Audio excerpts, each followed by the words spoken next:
نحمده ونصلي على رسوله الكريم اما بعد فاعوذ بالله من الشيطان الرجيم بسم الله الرحمن الرحيم رب اشرح لي صدري ويسر لي امري واحلل عقدة من لساني يفقهوا قولي۔ اللہ سبحانہ وتعالیٰ کا شکر ہے جس نے ہمیں مسلمان بنایا، نور ایمان نصیب کیا، مسلمان گھرانوں میں پیدا کیا اور ہمیں اپنی اطاعت کی توفیق دی۔ اللہ کا شکر ہے جس نے ہمیں طرح طرح کی نعمتوں سے نوازا، اور ان نعمتوں میں سے سب سے بڑی نعمت دین اسلام کی نعمت، قرآن کی نعمت ہے، حکمت رسول صلی اللہ علیہ وسلم کی نعمت ہے، اور پھر اس کا ہم پر بہت بڑا احسان ہے کہ اس نے ہمیں ان نعمتوں سے فائدہ اٹھانے کی توفیق بھی دی ہے۔ اس نے ہمیں یہ راستہ دکھایا ہے جس پر چل کر آج ہم یہاں بیٹھے ہیں، اور اللہ سے دعا ہے کہ اللہ تعالیٰ مرتے دم تک ہمیں اس راستے پر چلتے رہنے کی توفیق عطا فرمائے۔ آج آپ کے ساتھ کچھ باتیں جن کا عنوان دیا گیا ہے حکمت کی باتیں، ان کو کروں گی۔ حکمت کی باتیں تو بہت ہیں، لیکن وہ باتیں جو ایک ماں اپنے بچے کو سکھاتی، وہ وزڈم، وہ تربیت جو اپنے بچے کو دیتی ہے، وہ بہت قیمتی ہوتی۔ ہم میں سے اکثر خواتین بچے پیدا تو کر دیتی لیکن پالنے کا طریقہ نہیں سیکھتی۔ اگر ہم دیکھیں تو ہماری ایک ایوریج نارمل لڑکی کی روٹین کیا ہوتی ہے، پیدا ہونے سے لے کر شادی تک پڑھنا پڑھنا پڑھنا، ڈگری لینا، اور ڈگری لے کر وہ شادی کر کے ایک نئے سفر پر روانہ ہو جاتی ہے، اور اس کے بعد نئے چیلنجز کا سامنا ہوتا ہے۔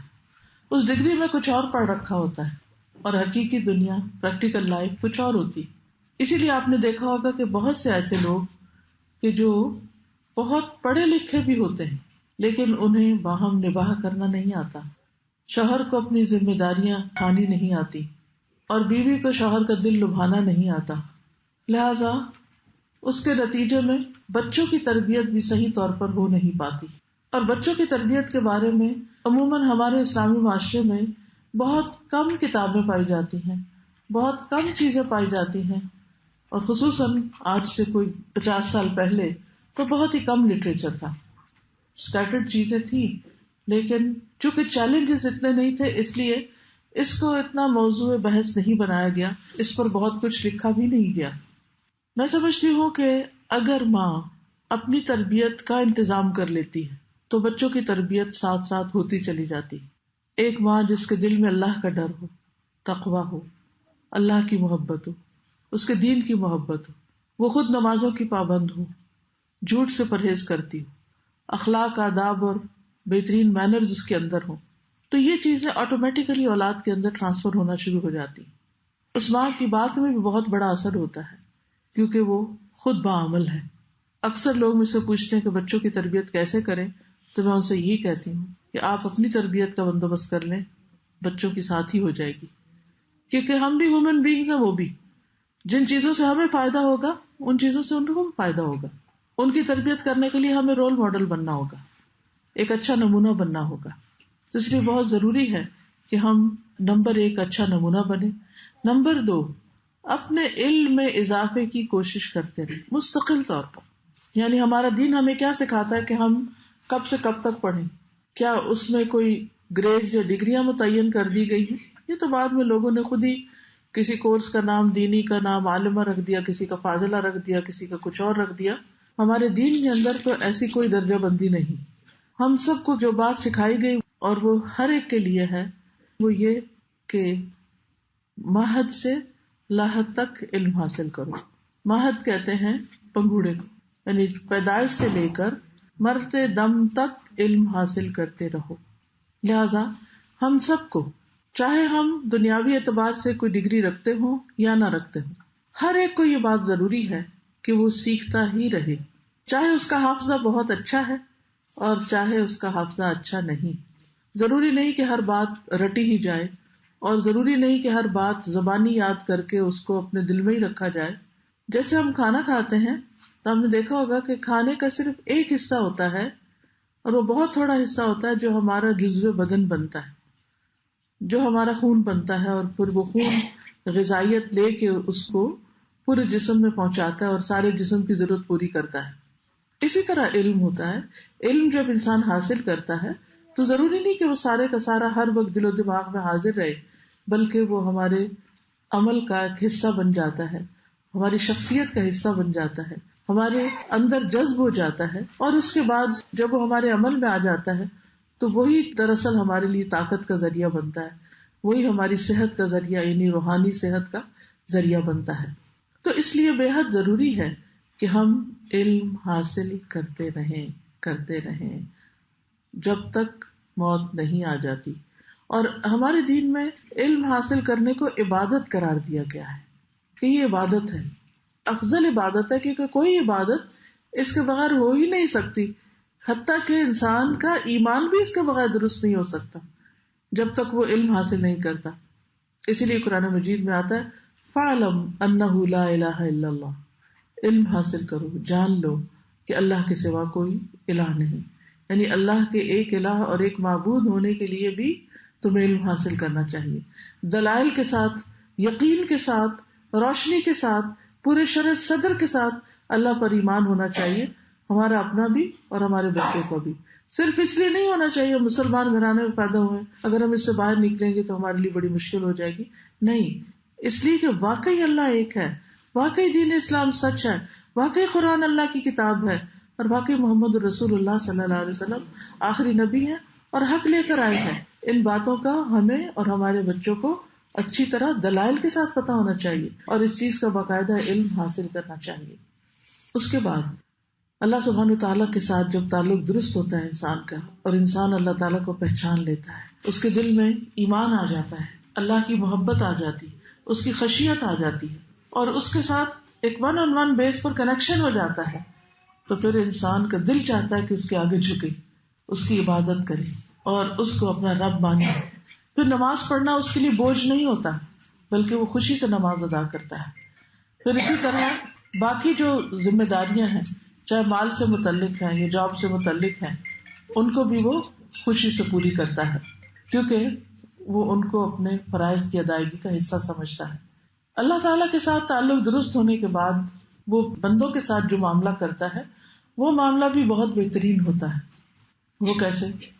وہ اس طرح کہ ہمارا دین ہی ہمیں سکھاتا ہے، علم سے ہی یہ بات پتہ چلتی ہے کہ والدین کا ہم پر حق ہے، اور انسانوں میں سے سب سے پہلا حق والدین کا ہی ہے۔ ہماری رشتہ داروں کا ہم پر حق ہے، یتیموں اور مسکینوں کا ہم پر حق ہے، یعنی تمام انسانوں کا حق کیسے ادا کرنا ہے اور وہ حق کیا ہے، یہ ہمارا دین ہی ہمیں سکھاتا ہے۔ تو جو شخص جتنا زیادہ پڑھتا چلا جاتا ہے پھر اس کو اپنی غلطیاں، کوتاہیاں، خطائیں بھی نظر آنے لگتی ہیں، اور اگر وہ سچے دل سے اللہ کو راضی کرنا چاہتا ہے تو پھر اس کے لیے وہ کوشش بھی کرتا ہے، اور اس طرح اس کا معاملہ بندوں سے بھی درست ہو جاتا ہے۔ پھر اسی طرح اس کو یہ بھی پتہ چل جاتا ہے کہ میرے اوپر میری اولاد کی طرف سے بھی بہت سی ذمہ داریاں ہیں، مجھے اس دین پر صرف خود عمل نہیں کرنا بلکہ اپنے بچوں اور اپنی آئندہ نسلوں کو بھی اس راستے پر چلانا ہے۔ تو اس لیے بہت ضروری ہے کہ ہم قرآن و حدیث اور سیرت کے علاوہ عام نیک اچھے سمجھدار لوگوں کی باتوں کو بھی پڑھتے رہیں، سمجھتے رہیں اور ان پر عمل کرتے رہیں، کیونکہ جب انسان اپنے آس پاس بکھری ہوئی حکمت کو سمیٹتا ہے تو یہ بھی ہمارے ہی دین کا ایک حصہ ہے۔ حکمت جو ہے وہ مومن کی متاع ہوتی ہے، فائدہ اٹھانے کی چیز ہوتی ہے، جہاں سے بھی وہ پائے اس کو لے لے۔ تو آئیے آج آپ ایک فرضی خاتون ہیں یہ جن کی زبان سے کچھ باتیں کہلوائی گئی ہیں۔ کتاب کا نام ہے وصایا ام حکیمۃ لابنہا، وصایا وصیت ام حکیمۃ، ام حکیمہ کی، لابنہا اپنے بیٹے کے لیے، ام حکیمہ کی وصیتیں اپنے بیٹے کے لیے، یا ام حکیمہ کی نصیحتیں اپنے بچے کو۔ اب یہ ام حکیمہ جو ہے ایک فرضی کردار ہے، دوسرے لفظوں میں یوں کہنا چاہیے کہ ماں کی نصیحتیں بچے کو۔ اب ہر ماں کو اپنے بچے کو یہ چیزیں بتانی چاہیے، سکھانی چاہیے۔ وہ کیا ہیں؟ انشاءاللہ ہم اس کے ٹیکسٹ کو پڑھیں گے، اور اس کے ٹیکسٹ کو پڑھ کر اس میں جو ایکسٹرا باتیں ہوں گی، نوٹس اپنے لیے، اپنی یاد دہانی کے لیے وہ سامنے لکھتے جائیں گے، اور آپ اپنے بچوں کو، یا اگر آپ کوئی اسکول میں پڑھاتے ہیں، یا آپ اگر بچوں کو ناظرہ مثلاً پڑھاتے ہیں یا اور کوئی کلاسز لیتے ہیں، تو بہتر یہ ہے کہ آپ اس کو تھوڑا تھوڑا کر کے، قطرہ قطرہ کر کے آگے بھی ڈلیور کر دیں. اور اگر بک گھر میں ہوگی تو بچے خود بھی پڑھ لیں گے، کیونکہ انگلش میں بھی ہے، اس میں اردو میں بھی ہے اور عربی میں بھی ہے. اصل ٹیکسٹ جو ہے وہ عربک کا ہے، لیکن اس کا پھر ترجمہ کر کے ہم نے چھاپا ہے کیونکہ باتیں بڑی خوبصورت تھیں. تو وصایا ام حکیمۃ لابنہا، چونکہ عربی عبارت بھی ہے تو جو مزہ عربی پڑھنے میں ہے اور سمجھنے میں وہ اردو اور انگلش میں نہیں، تو اس لیے میں عربی ساتھ پڑھوں گی اور اس کے بعد ایک ایک بات کو لے کر ہم ڈسکس کریں گے. وہ کہتی ہے بنیا، اے میرے پیارے بچے، چھوٹے سے بچے، ایاک ان تتکلم فی الاشیاء وفی الناس، بچو تم چیزوں اور لوگوں کے بارے میں باتیں کرنے سے، الا بعد ان تتأکد من صحت المصدر، مگر اس کے بعد کہ تم اس کے سورس یا اس کے ماخذ کے صحیح ہونے کا یقین کر لو. کتنی عمدہ بات ہے کہ کسی انسان کے بارے میں اور کسی بھی چیز کے بارے میں زبان نہ کھولو جب تک کہ اس بات کے صحیح ہونے کا تمہیں یقین نہ ہو. معیار دیکھیے سچائی کا. آپ کو معلوم ہے نا کہ جنت میں کون کون لوگ جائیں گے؟ صراط الذین انعمت علیہم میں کون کون شامل ہیں؟ ہم ہر روز دعا کرتے ہیں سورۃ الفاتحہ میں، نماز کے اندر بھی اور کبھی باہر پڑھے تو اس میں بھی، اہدنا الصراط المستقیم صراط الذین انعمت علیہم. یہ انعام یافتہ لوگ کون ہیں جن پہ اللہ کا بڑا انعام ہے؟ ان کے بارے میں قرآن مجید میں ہی آتا ہے کہ وہ ہیں من النبیین والصدیقین والشہداء والصالحین وحسن اولئک رفیقا. انبیاء، اور انبیاء کے بعد سب سے پہلا درجہ صدیقین کا، جو ہمیشہ سچ بولتے ہیں، سچ کی تلاش میں رہتے ہیں، سچائی کے ساتھ جیتے ہیں اور سچائی پہ مرتے ہیں، جن کی زندگی کا شعار ہی سچ ہے. آج ہماری زندگیوں میں سے سچ کی قدر و قیمت ختم ہو گئی، اور منافق کو منافق بنانے والی پہلی چیز جھوٹ ہے، دو روخا پن.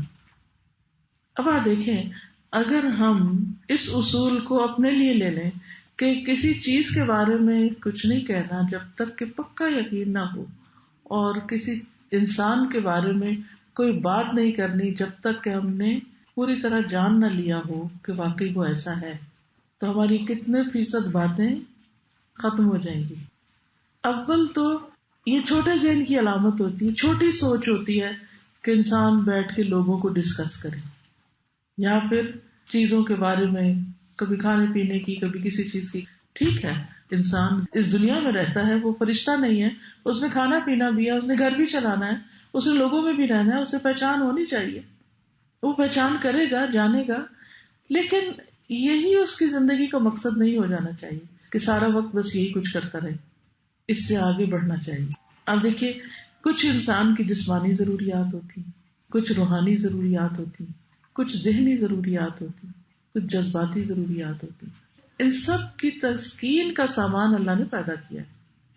جسمانی ضرورت کھانا پینا سونا شادی بیاہ، پھر روحانی ضرورت جیسے ایمان ہے، قرآن کی سمجھ ہے، اسی طرح دین کی باقی باتیں. پھر جذباتی ضرورت، انسان کے اندر محبت کے جذبات بھی ہیں، ان کی بھی تسکین اسے چاہیے ہوتی ہے. پھر اسی طرح اس کے اندر غصہ، غم، بہت سی اور چیزیں، ان کو اپنی جگہ پر رکھنا. اور پھر ذہن اور عقل جو ہے انسان کی، اس کی نشو و نما اور بالغی، یہ بھی بڑی ضروری ہوتی ہے. تو اس کے لیے مطالعہ کرنا، کتابیں پڑھنا. لیکن ہم سب سے زیادہ کس چیز پہ توجہ کرتے ہیں؟ جسمانی ضروریات پر. کسی حد تک کچھ چند % روحانی ضروریات کو بھی دیکھ لیتے ہیں. لیکن ہمیں نہیں آتی اینگر مینجمنٹ، ہمیں نہیں آتی کانفلکٹ ریزولوشن، ہمیں نہیں آتی کہ محبت کی حد کیا ہے، محبت کس سے کرتے ہیں، کتنی کرتے ہیں، کون سی جائز ہے کون سی نہیں. محبت کرتے ہیں تو حد سے بڑھ جاتے ہیں، نفرت کرتے ہیں تو حد سے بڑھ جاتے ہیں، عدل و انصاف سے بڑھ جاتے ہیں، کیونکہ یہ ہم نے سیکھا ہی نہیں. اسی طرح پڑھنا پڑھانا وہ تو اسکول کا کام تھا نا، اب اسکول ختم ہو تو اب بھی پڑھتے رہو. کتنے لوگ اسکول ختم ہوتا ہے تو کتابوں کو کہاں کر دیتے ہیں، پاکستان میں تو ردی بیچ دیتے ہیں، یہاں کا مجھے نہیں پتا، جنگ میں نکال دیتے ہوں گے. یار اول تو خریدتے ہی بہت لوگ اب کام ہے، اور ویسے بھی اب تو ڈیجیٹل ہو گئی ہر چیز، تو ضرورت ہی کیا ہے کتابیں لینے کی. تو کہنے کا میرا مطلب یہ ہے کہ ہم زیادہ تر وقت اپنی جذباتی ضروریات پوری کرنے کے لیے بھی کچھ سیکھنے کی بجائے کسی پہ غصہ ہے تو اس کے اوپر بات، کسی نے غم پہنچایا تو اس پہ بات، کسی سے محبت ہے تو اس کی بات، کسی سے نفرت ہے تو اس کی غیبت، یہی باتیں کرتے رہتے ہیں. اچھا، اور بعض باتیں ہمارا فرسٹ ہینڈ ایکسپیرینس بھی نہیں ہوتی. وہ کیا ہوتی؟ سنی سنائی. سیاسی لیڈرز کے بارے میں، اپنے ہوں یا دنیا کے کسی اور ملک کے ہوں، جو میڈیا میں اخبار میں پڑھا کہیں، بس وہی آگے دوہرا دیا، خود کچھ بھی نہیں پتا. ہمیں کیا پتا کہ حقیقت کیا ہے؟ تو ہم کیوں آگے آگے آگے اس کو کیے چلے جا رہے ہیں، اور پھر اس کے بعد اس پہ تبصرہ اور اس کو یقین کی حد تک. میں 100% تمہیں بتاتی ہوں کہ بالکل صحیح ہے، میں نے فلاں جگہ پڑھا تھا، نہ کہ فلاں جگہ بھی بعض اوقات غلط باتیں لکھی ہوتی. میرا پرسنل ایکسپیرینس ہے. میڈیا نے میرے بارے میں جب کبھی لکھا اس میں سے حقیقت بہت تھوڑی تھی. اس سے میں نے سیکھی یہ بات کہ جب میڈیا کسی اور کے بارے میں کچھ شائع کرتا ہے یا بولتا ہے تو ضروری نہیں کہ وہ سچی بات ہی ہو اور حقیقت پر مبنی بات ہی ہو. بہت سی غلط فہمیاں بھی ہو سکتی. تو میرا یہ شغل نہیں ہونا چاہیے کہ میں ان چیزوں کو لے کر آگے بڑھوں. تو سب سے سچی بات کس کی بات ہے؟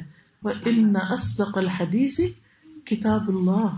سب سے سچی بات اللہ کی کتاب ہے. لیکن ہمارے پاس اسی کو سمجھنے کا، پڑھنا میں نہیں کہہ رہی، پڑھ پھر بھی لیتے ہیں، سمجھتے نہیں.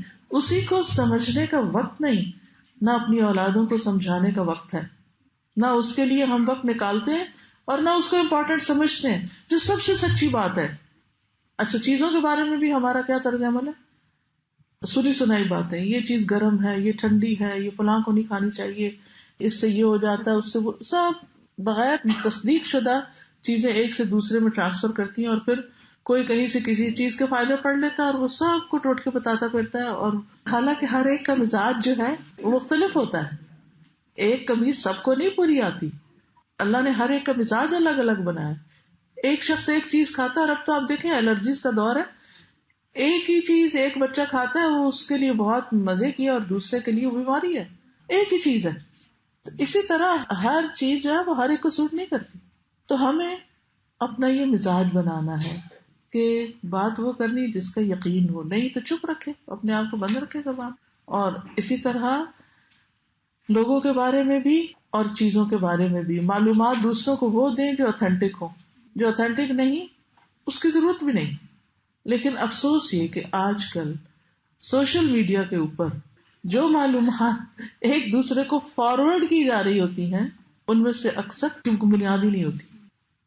دیکھیں ہم کتنا وقت ضائع کرتے ہیں، اور صرف وقت نہیں ضائع کرتے، جھوٹ کو پھیلانے اور نشر کرنے کا جرم بھی اپنے ذمہ لیتے ہیں. اور یہ کوئی معمولی بات نہیں. ایسے شعر جو علامہ اقبال کے نام سے بھیج رہے ہوتے ہیں، جو بخاری اور مسلم کی احادیث نہیں، اس کے نیچے بس بات کسی کی کہیں کی لکھ کے نیچے لکھا بخاری. اب شامت ہم جیسا کی آتی ہے، ہر دوسرے دن کوئی چیز بھیج دیتا ہے، آپ ذرا یہ چیک کر دیں اوتھینٹک ہے یا نہیں. آپ دیکھیے کہ ہم ہر وقت جو ہی نکالتے رہیں گے، یہ غلط ہے، یہ غلط ہے، یہ غلط ہے، یہ غلط ہے. بھائی میں تو یہی کہتی ہوں کہ بھائی تم خود کیوں نہیں صحیح علم حاصل کرتے کہ تمہیں خود بھی پتہ چلے. کیونکہ اتنی انفارمیشن کی یہ لغار اور بمبارڈمنٹ ہو گئی ہے کہ کنفیوژنز کریٹ ہو گئی ہیں. اور ایسے میں وہی بات یاد آتی کہ میں تم میں 2 چیزیں چھوڑ کے جا رہا ہوں، جب تک انہیں مضبوط پکڑے رکھو گے کبھی گمراہ نہیں ہوگے. تو اب یہ جو لائن ہے نا، اس کے سامنے والی لائن پہ لکھ دیجئے، قرآن مجید سب سے سچی بات ہے، خود بھی سمجھنا ہے، بچوں کو بھی سمجھانا ہے، سکھانا ہے. یہ اپنے لیے ریزولوشن بنا لیجئے. کیونکہ یہاں سے اٹھ کے جائیں گے تو باتیں تو بھول جائیں گے، لیکچر تو بھول جائے گا. کچھ چیزیں جو یہاں لکھی ہوئی ہوں گی لیکن اس کے ساتھ جو ایکسپلینیشن میں دے رہی ہوں، چند جملے جو اہم ہیں وہ ضرور لکھ لیجئے، تاکہ جب کبھی آپ یہ کتاب کھولیں تو آپ کو یاد آئے کہ ہاں میں نے ایک بات سوچی تھی، یہ کرنی ہے تو میں نے اب تک نہیں کی، مجھے کر لینی چاہیے. اور اب الحمدللہ آپ دیکھیے کہ ہر جگہ پر انتظامات موجود ہیں، کلاسز بھی ہو رہی ہیں، اور اس کے علاوہ آن لائن بھی کلاسز موجود ہیں، اوتھینٹک ویب سائٹس بھی موجود ہیں. الحمدللہ علم حاصل کرنا، پہلے تو دور دراز لوگ جایا کرتے تھے، اب گھر بیٹھ کے بھی بہت سی چیزیں اویلیبل ہو جاتی، آپ کی قریب کے ویسینٹی میں بھی سب کچھ موجود ہوتا ہے. اور اپنے لیے اصول یہ بنانا ہے کہ جس چیز کی مجھے حقیقت نہیں پتا میں نے اس کو فارورڈ نہیں کرنا. آپ نہیں فارورڈ کیجیے. دیکھیے ایک گروپ میں مثلاً 256 لوگ ہوتے ہیں، جب ہم ایک فضول بات اس میں شیئر کر دیتے ہیں تو 256 پیپل کا نقصان ہوتا ہے. اگر صرف 1 منٹ کی چیز بھی ہے تو 256 منٹ آپ نے لوگوں کے ضائع کر دیے. اور غلط علم پھیلایا، اس کی پوچھ ہوگی، پکڑ ہوگی آپ سے، اس کا جواب دینا ہوگا آپ نے. خصوصاً اگر نبی صلی اللہ علیہ وسلم پر جھوٹ باندھا جائے. حدیث میں آتا ہے من کذب علی متعمدا فلیتبوأ مقعدہ فی النار، جو مجھ پر جان بوجھ کے جھوٹ بولے اسے چاہیے کہ اپنا ٹھکانہ جہنم میں بنائے. تو جو لوگ یہ گھڑتے ہیں نا یہ جھوٹ، وہ تو اصل مجرم ہیں، لیکن ہم بھی ان کے مددگار ہو جاتے ہیں نا. ظالم کا ساتھ نہیں دینا چاہیے، ہم بھی مددگار ہو جاتے ہیں ان کے آگے آگے آگے پھیلا کے. اور جب وہ بہت شہرت پکڑنے لگتی، اب آپ دیکھیے جیسے سوشل میڈیا ہی ہے یا ویسے یوٹیوب ہے، یوٹیوب پر اگر کوئی چیز وائرل ہو جاتی ہے تو آپ کو معلوم ہے کہ اس بندے کو بہت سے اشتہار ملنے لگتے ہیں اور وہ بہت سا مال اکٹھا کر لیتا ہے اس جھوٹ کے ساتھ. تو اب بہت سی چیزیں لوگ ایسی اپلوڈ کر دیتے ہیں جو ان کی نہ اپنی بنائی ہوئی ہوتی ہیں یا نہ ان کا اپنا حق ہوتا ہے، کسی اور کی اٹھا کے اپنے اوپر ڈال کے اور اس سے پیسے کمانا شروع کر دیتے ہیں. محنت کسی کی، پیسہ کوئی اور کما رہا ہے. تو یہ بھی کتنی غلط بات ہے. تو اس لیے بہت ضروری ہے کہ نمبر 1 ہم کوئی ایسی بات نہ کریں. اور یہ چیز ہماری زندگی تو پھر گزر گئی، اور ہم تو بڑی خواتین تو عموماً اتنی زیادہ ان چیزوں پہ اتنی دلچسپی بھی نہیں لیتی، لیکن دیکھیے کہ بچوں کے لیے کتنا ضروری ہو گیا کہ ان کو گائیڈ لائن دی جائے. یعنی یہ باتیں بہت پرانی باتیں ہیں لیکن کس طرح ہر دور میں فائدہ مند ہیں. وَإِذَا جَاءَكَ أَحَدٌ بِنَبَإٍ فَتَبَيَّنْ قَبْلَ أَن تَتَهَوَّرَ، جب کوئی تمہارے سامنے کوئی خبر لائے تو جلدی کرنے سے پہلے اس کی تحقیق کرو. وَإِيَّاكَ وَالشَّائِعَةَ، اور مشہور خبر پر یقین کرنے سے بچو. اچھا بعض اوقات لوگ جیسے 1 اپریل ہوتا ہے تو اس میں لوگوں کو پھول بنانے کے لیے 1 اپریل پھول بڑے بڑے جھوٹ بول دیتے ہیں. کوئی مشہور کر دیتا ہے محمد علی کلے جب ابھی فوت نہیں ہوا تھا تو محمد علی کلی فوت ہو گیا، فلاں فوت ہو گیا. اب اس طرح کی باتیں وقتی طور پر امیوزمنٹ کے لیے لوگ مشہور کر دیتے ہیں، لیکن بہت بڑا جھوٹ ہے جس میں شریک ہوتے ہیں. تو خواہ آپ کے پاس کوئی خبر آئے یا آپ کہیں سے پڑھیں، اور خصوصاً جو بہت مشہور ہو جائے اس کے بارے میں بھی فوری اس کی تصدیق نہ کرو. نبی صلی اللہ علیہ وسلم پر بعض حدیثیں جھوٹی گھڑی گئیں اور وہ اتنی مشہور ہوئی کہ اگر کسی کو یہ بتایا جانا کہ یہ جھوٹی ہے بات، یہ آپ نے نہیں فرمائی، تو لگے دیکھو ہر کوئی یہ بتاتا ہے، ہم نے تو بچپن سے پڑھی ہے. نہیں، کوئی ضروری نہیں ہے کہ بچپن سے پڑھی تو سچ ہوگی.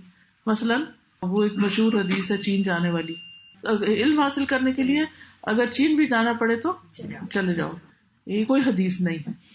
نہ ہی نبی صلی اللہ علیہ وسلم نے لوگوں کو علم حاصل کرنے چین بھیجا. ہاں اگر آپ کی اپنی چوائس ہے جانے کی، آج کل بہت سے لوگ میڈیکل وہاں جا کے پڑھ لیتے ہیں اور جلدی یا سستی ڈگری کر لیتے ہیں، تو ٹھیک ہے چلے جائیں اگر آپ کے لیے کنوینئنٹ ہے. لیکن نبی صلی اللہ علیہ وسلم نے بالکل نہیں فرمایا. اسی طرح کی اور بھی مشہور باتیں کچھ ہوتی ہیں کہ جو آپ کی حدیث نہیں ہوتی لیکن وہ جھوٹی باتیں ہوتی ہیں جو آپ کے نام لگا دی گئی. آپ کے نام کیوں لگا دی گئی؟ کیونکہ لوگ یقین کر لیں گے. کیوں یقین کر لیں گے؟ کیونکہ آپ سب سے سچے اور امین تھے، صادق اور امین تھے. پھر کہتی ہیں لا تصدق کل ما یقال ولا نصف ما تبصر، نہ تم تصدیق کرو، نہ تحقیق کرو ہر اس بات کی جو کہی جاتی ہے، اور نہ آدھی اس کی جو تم دیکھتے بھی ہو. یعنی سنی سنائی باتوں کی تو تصدیق کرو ہی نہیں جب تک کہ اس کے سورس کا پتہ نہ ہو. اور ایون اگر تم کوئی چیز دیکھ بھی لیتے ہو تو پھر بھی بینیفٹ آف ڈاؤٹ دو، کیونکہ ہو سکتا ہے کہ ایک چیز کو دیکھ کر تم کچھ سمجھے جبکہ اس کی حقیقت کچھ اور ہی تھی. اس کی مثال واقعہ افک ہے. کس کس کو پتا ہے واقعہ افک کا؟ الحمدللہ جنہوں نے دورہ قرآن سنا ہو ان کو ضرور پتا ہوتا ہے یہ واقعہ کیا ہے. یہ واقعہ ہے نبی صلی اللہ علیہ وسلم کی بہت پیاری بیوی حضرت عائشہ صدیقہ رضی اللہ تعالیٰ عنہا پر الزام لگ گیا تھا کسی شخص کے ساتھ ملوث ہونے کا، صفوان بن معطل کے ساتھ. حالانکہ اس بات میں کوئی حقیقت نہیں تھی، مگر منافقین نے اتنا پروپیگنڈا کیا کہ لوگوں نے اس کو کچھ نے تو سچ ہی مان لیا اور آگے بھی بات کر دی، جن میں تقریباً سارے منافقین شامل تھے، اور کچھ سچے مومن بھی اس جھوٹے پروپیگنڈے سے متاثر ہو گئے، حالانکہ بات بالکل جھوٹ تھی.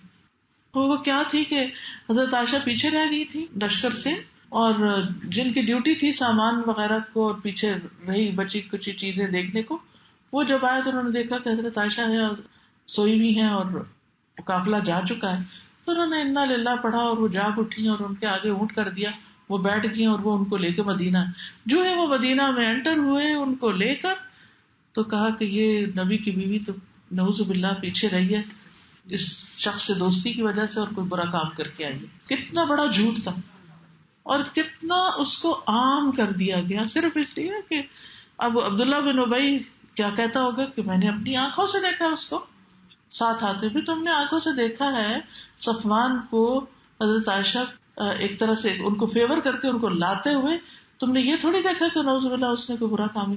اور یہ ضروری تو نہیں کہ اگر کوئی مرد کسی عورت کے ساتھ کسی جگہ اکیلا ہے دیکھا گیا تو وہ ضرور کوئی برا ہی کام کر کے بیٹھے ہوں گے، یہ تو حق نہیں۔ اسی لیے اس چیز سے منع کیا گیا کہ کوئی عورت کسی مرد کے ساتھ اکیلی نہ بیٹھے، کیونکہ اس سے لوگوں کے اندر شکوک و شبہات پیدا ہو جاتے ہیں اور وہ گھروں میں لڑائیاں فساد شروع ہو جاتے ہیں۔ میں ساسکیٹون میں تھی پچھلے ہفتے، تو مجھے کسی نے بتایا کہ یہ بچی بہت پیاری سی بچی ہے، بہت اچھی، بہت بااخلاق سی، لیکن ہسبینڈ وائف کے بیچ میں لڑائی ہو گئی ایک بات پر، وہ یہ تھی کہ لڑکی کے جو پیرنٹس تھے وہ بہت ماڈرن تھے اور ان کے اندر کزنس کے ساتھ ہاتھ ملانا، حق کرنا، بیٹھنا، ہنسی مذاق کرنا کو برا نہیں سمجھا جاتا، لیکن شوہر کا جو خاندان تھا وہ ذرا ریزرو قسم کا تھا۔ اب اسی طرح کہیں کسی پارٹی شادی میں ہسبینڈ نے دیکھ لیا کہ میری وائف جو ہے وہ اپنے کزن کے ساتھ ہنس بول رہی ہے، which was just normal routine matter ان کے خاندان میں، تو بس یہاں سے پھر اس نے ہر چیز میں شک کرنا شروع کر دیا، ہر چیز کے اندر لڑائی جھگڑا فتنہ فساد، اور اتنی قابل اور اتنی پیاری اور اتنی اچھی بچی جس کرب سے گزر رہی ہے اس کا اندازہ نہیں کیا جا سکتا۔ اب آپ دیکھیے کہ ہسبینڈ وائف کا رشتہ ایک ٹرسٹ کا رشتہ ہوتا ہے، ایک دوسرے کے اوپر اگر ٹرسٹ نہ رہے تو زندگی حرام ہو جاتی ہے، غموں کا انبار لگ جاتا ہے۔ تو ایسی صورت میں اسلام نے کچھ ایسی حدیں لگائی ہیں، کچھ ایسی پابندیاں ہمیں بتائی ہیں کہ ان کا لحاظ رکھا جائے تاکہ میاں بیوی کا آپس کا ٹرسٹ جو ہے وہ خراب نہ ہو، وہ ختم نہ ہو۔ تو بہرحال وہ تو ایک الگ ایشو ہے، یہاں پر جو بات کی جا رہی ہے وہ یہ کہ لوگوں کی باتوں کی تصدیق مت کرو، سنی سنائی باتوں کی، اور ایون جب تم کوئی چیز اپنی آنکھوں سے بھی دیکھ لو تو اس پہ بھی ٹھہر جاؤ، فوراً ججمنٹ نہیں پاس کرو۔ بعض اوقات دور سے چیزیں کچھ اور نظر آ رہی ہو، بعض اوقات ایک چیز ہم سوچ رہے ہوتے ہیں اور ہم اپنے ہی آئینے اور نظر اینک کے مطابق اس کو دیکھ رہے ہوتے ہیں۔ اب جن لوگوں کی نظر کمزور ہوتی ہے اور وہ اینک سے صحیح دیکھ پاتے ہیں، اگر وہ اینک اتار دیں تو ان کو بعض اوقات دوسروں کو دیکھنے میں بھی غلط فہمی ہو جاتی، کہتے نہیں میں نے دیکھا تھا فلاں تھی، بھی نہیں آپ کی اینک نہیں لگی تھی، اس لیے آپ نے کچھ اور دیکھا، اینک لگ جائے گی تو پھر چیزیں کچھ اور نظر آئیں گی، تو دیکھنے میں بھی غلط فہمی ہو جاتی ہے۔ وَإِذَا ابْتَلَاكَ اللَّهُ بِعَدُوٍّ، جب اللہ تمہیں کسی دشمن سے مبتلا کر دے، یعنی جب کوئی شخص تمہارا دشمن بن جائے، ہوتا ہے نا، تو اسے ڈیل کیسے کرو۔ مثلاً آپ کے بچے اسکول میں ہیں، بعض اوقات لڑائیاں ہو جاتی ہیں، فائٹنگ ہو جاتی ہے، دشمنیاں پیدا ہو جاتی ہیں، یا اسی قسم کی کچھ چیزیں ہو جاتی ہیں۔ اچھا، بعض ایسی ہوتی ہیں جو بہت اوپن ہوتی ہیں اور بعض ہوتی ہیں جو دل ہی دل میں ایک دوسرے سے بغض رکھے ہوئے ہوتے ہیں اور اینیموسٹی، تو پھر کیا کرو، اس کو کس طرح اوور کم کرو۔ قاومہ بالاحسان الیہ، اس کا مقابلہ احسان کے ساتھ کرو۔ قرآن مجید میں آتا ہے ادفع باللتی ہی احسن، اس طریقے سے دور کرو جو احسن، یعنی برائی کو بھلائی سے دور کرو۔ اقسم باللہ، میں اللہ کی قسم کھاتی ہوں، ان العداوۃ تنقلب حبا، کہ دشمنی محبت میں بدل جائے گی۔ تصور، سوچو تو ذرا، سوچو تو صحیح۔ بہت ہی اچھی بات انہوں نے کہی اور اس پہ توجہ کی ضرورت ہے۔ اپنے لیے سامنے کے پیج پر لکھ لیجئے، نفرت اور دشمنی کا مقابلہ احسان کے ساتھ کرنا ہے، احسان کے ساتھ۔ آپ نے دیکھا ہوگا کہ بعض بچے آپس میں گھروں میں بہت لڑتے ہیں، بھائی بھائی سے لڑ رہا ہے، بہن بھائی سے لڑ رہی ہے، اور آپ سر پکڑ کے بیٹھ جاتے، سمجھ نہیں آتا کہ ان کو کیسے سمجھاؤں۔ آپ ہر روز صلح کرا رہے ہوتے ہیں، ہر روز سمجھا رہے ہوتے ہیں، مت لڑو مت لڑو مت لڑو۔ اب اس کے لیے طریقہ یہ ہے کہ بچپن سے ہی آپ بچوں کو سکھائیں ایک دوسرے کو اپنے اوپر فوقیت دینے کی، یعنی دوسرے کو امپورٹنس دینا سکھائیں. جو لوگ دوسروں کو اہمیت دینا جانتے ہیں ان کا صحیح مقام پہچان کر ان کو اس مقام کے مطابق ڈیل کرتے ہیں، ان کی زندگی میں مسائل کم ہوتے ہیں. جب ہم کسی کو رسپیکٹ نہیں دیتے جبکہ اللہ نے اس کو رسپیکٹیبل بنایا تو مسائل بڑھ جائیں گے. اور اس میں مثال ہے ہسبینڈ وائف کی. مثلا شروع میں نے بات کی قرآن سب سے سچی کتاب ہے، وہ سچ بولتی ہے، ہم نہ مانے تو ہماری مرضی. قرآن مجید میں اللہ سبحانہ وتعالیٰ نے مردوں کے حقوق بھی بتایا عورتوں بھی بتایا، لیکن ایک جگہ ساتھ ہی یہ بتایا وَلِلرِّجَالِ عَلَيْهِنَّ دَرَجَةٌ کہ مردوں کو عورتوں پر ایک ڈگری درجہ دیا گیا ہے. کیوں؟ تاکہ گھر کا نظام صحیح طور پر چل سکے. جن گھروں میں مرد کی رسپیکٹ ہوتی ہے وہاں اس کا رویہ اور معاملہ کچھ اور ہوتا ہے، اور جہاں مرد کو رسپیکٹ نہیں دی جاتی، وہ احساس کمتری میں مبتلا ہو جاتا ہے، تو وہاں وہ اپنی فرسٹریشن اور طرح نکالتا ہے. بعض اوقات قصور بھی اسی کا ہوتا ہے. میں یہ نہیں کہتی کہ اس کا قصور نہیں ہوتا، قصور ہوتا ہے اس کا. وہ صحیح یہ کام نہیں کرتا، محنت کا عادی نہیں، یا اپنی فیملی کے لیے کیئر نہیں کرتا، یہ کئی چیزیں ہو سکتی. اس کے باوجود چونکہ مرد ہے تو اپنے رویے اور معاملے میں ذرا جسے کہتے ہیں نا کہ نرمی پیدا کی جائے. مرد کی اگر انہا کو ٹھیس پہنچائی جائے نا تو اس سے زیادہ کوئی چیز عورت کے لیے نقصان دہ نہیں ہوتی. اگر اس کو رسپیکٹ نہ دی جائے، جیسے آپ دیکھیں ہمارے نانی دادی کے وقت جو میں نے کلچر اپنے گاؤں میں اور اپنے شہر میں اور اپنے آس پاس دیکھا ہوا ہے، اس میں مرد کی حیثیت خاندان کے اندر، یا ایک جو میں نے اپنے نانا کو دیکھا وہ ویسے بھی اپنے گاؤں کے وہ نمبردار ہوتے ہیں جیسے، اور وہ چودھری ہوتے ہیں اور وہ لوگوں کے فیصلے نبھانے، تو بہت رسپیکٹ تھی ان کی. لیکن اس کے ساتھ ساتھ میں دیکھتی تھی کہ میری نانی، میری خالہ، ماموں سب ان کو بہت امپورٹنس دیتے تھے، اور وہ بھی جواباً سب کو امپورٹنس دیتے تھے. میرے اپنے والد، پورے خاندان کے لوگ ان کی عزت کرتے تھے. میری اپنی والدہ، کبھی آج تک میں نے اپنی والدہ کو ان کے سامنے اونچی آواز میں نہیں بولتے تھے. یہ ایک دو دن کی بات نہیں، یہ کئی سالوں کا مشاہدہ ہے. کبھی نہیں دیکھا کہ انہوں نے پلٹ کے جواب دیا ہو یا کوئی بدتمیزی کا سلوک کیا ہو. اور میرے والد کے پھر جواباً کیئر کا حال کیا تھا کہ وہ بیمار ہوتی کچھ ہوتا سراہنے کھڑے رہتے تھے. ہمیں تو پتہ ہی نہیں تھا بچپن میں کہ ماں باپ لڑتے بھی ہوتے ہیں کہیں، کیونکہ ہم نے تو یہ سیکھا تھا وہ احترام اور عزت کی جگہ. ماں بھی سکھاتی تھی کہ ان کا ادب کرو، وہ بلا رہے ہیں جلدی کرو. تو اب یہ جو ایک ادب اور احترام اور اس رسپیکٹ کا رشتہ، اور دوسری طرف ماں اولاد کے اوپر کیا ہے کہ ماں کے 3 درجے ہیں.